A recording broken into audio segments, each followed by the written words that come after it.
Hello students, today we are covering 9.3 on surface areas of cylinders. Follow along with me in your textbook on page 370. I would like you to pause and copy down the key ideas found on page 370. If you already wrote this down in class, you do not need to write it down again. You may use your notes from class. However, if you need more time, go ahead and copy the key idea for area of a surface area of a cylinder. As a reminder, the surface area is 2 pi radius squared plus 2 pi RH. This is the area of both the top and bottom bases and the area of the lateral surface. Example 1 is finding the surface area of a cylinder, found on page 370. And it also says to round our answer to the nearest tenth. So we have the surface area formula here, 2 pi radius squared. So S, the surface area to cover this cylinder, is equal to 2 times 3.14 times the radius, which is 4 squared, plus we're going to add it to the lateral surface area, which is the blue part to cover the sides, which is 2 times pi, which is 3.14, times the radius. This is also known as the circumference. And then you take this and multiply it by the height, which is 3. So when you multiply, let me fix that. There we go. You would do the exponent 4 squared here first. So 2 times 3.14 times 16. And then you would simplify that and add it to 2 times 3.14 times 4 times 3, which is 12. I'm just going to simplify it a little further so we have less to multiply at the end. So when we find the total surface area, you would add up the products of those two. And I'm going to use a calculator here. I suggest you also use a calculator. You have 2 times 3.14, which is 6.28, times 16, and you get 100.48. Then you add it to 2 times 3.14, which is 6.28, times 12. And you get 75.36. And so to find the total surface area, you add both of those parts together, and it gives you a total of 175.84.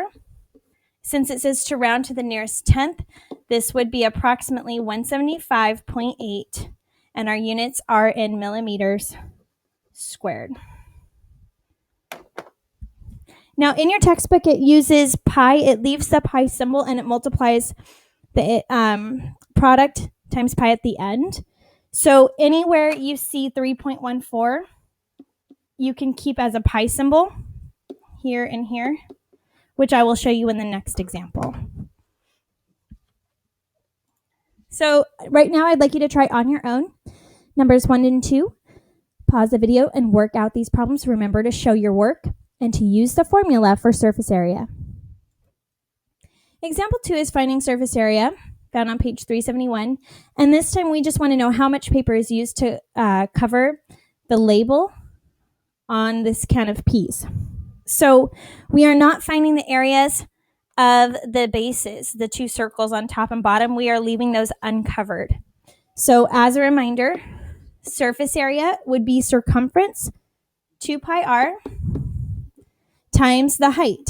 So you just multiply it by h. Here I'm going to leave pi as the symbol. So 2 times pi times the radius, which is 1, times the height, which is 2. Now we can multiply just the numbers together. 2 times 1 times 2 is 4. So you would get 4 times pi, or 4 pi. And if you want to approximate it, this would be approximately 12.56. And it's in square inches. Now for example 3, This is our real life application. You earn 1 cent for recycling the can in example 2. How much can you expect to earn for recycling the tomato can? And assume that the recycle value is proportional to the surface area. So we need to find the surface area of both cans and then compare them to see how much we can make for recycling them. So I'm going to cut this down the middle, and I'm going to need a little bit more room to work here. Okay. So for surface area, we use the formula. It's 2 pi r squared for the bases, the area of the bases, plus 2 times pi times radius times the height. We are going to leave it in terms of pi, so I'm not going to evaluate it with 3.14. I'm going to leave it as the pi symbol. So this first surface area is 2 times pi times the radius, which is 2, times 2 squared because it's radius squared. 2 squared is 4. So I'm going to go, I'll just substitute that in just a moment. Now let's add it to the circumference. 2 pi times the radius, which is 2, times the height, which is 5.5. So I've just used this formula here, and I've plugged in my numbers for the height and the radius. Now I'm going to simplify.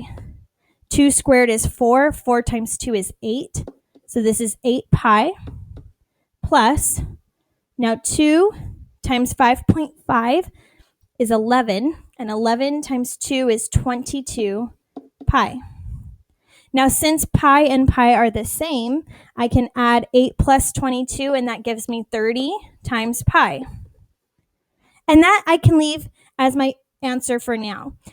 If you wanted to evaluate it one step further, you just multiply 30 times 3.14. But we can stop here. Now let's find the surface area of the sweet peas.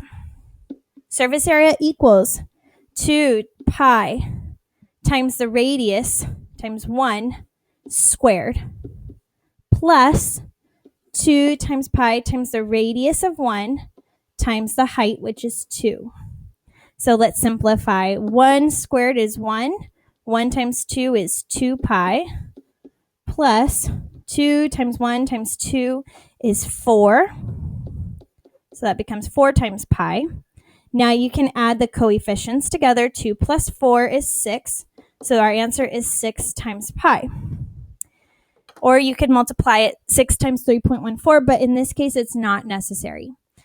So now we want to know if we had 1 cent for every area here, how much could we earn for the can of tomatoes? So what we're going to do is we're going to set up a proportion. 30 pi is to an amount which equals 6 pi for every 1 cent. So I'm going to put this over 0.01 cents. Now, if you think backwards, 6 times 5 equals 30. 0.01 cents, or 1 cent times 5 would be x equals 5 cents. So we could expect to get 5 cents for the can of tomatoes. Now, I would like you to solve on your own. What if the height of the can of peas is doubled? Does the amount of paper used in the label double? And what about the recycle value? Does that double as well? Test it out and work out those 2 examples from example 3. Now I'd like you to do the rap journal as part of on your own. This is required as part of your video notes today. I want you to work out numbers 1 through 5 of your rap journal and show your work. Have a great evening, and I'll see you tomorrow. Bye-bye.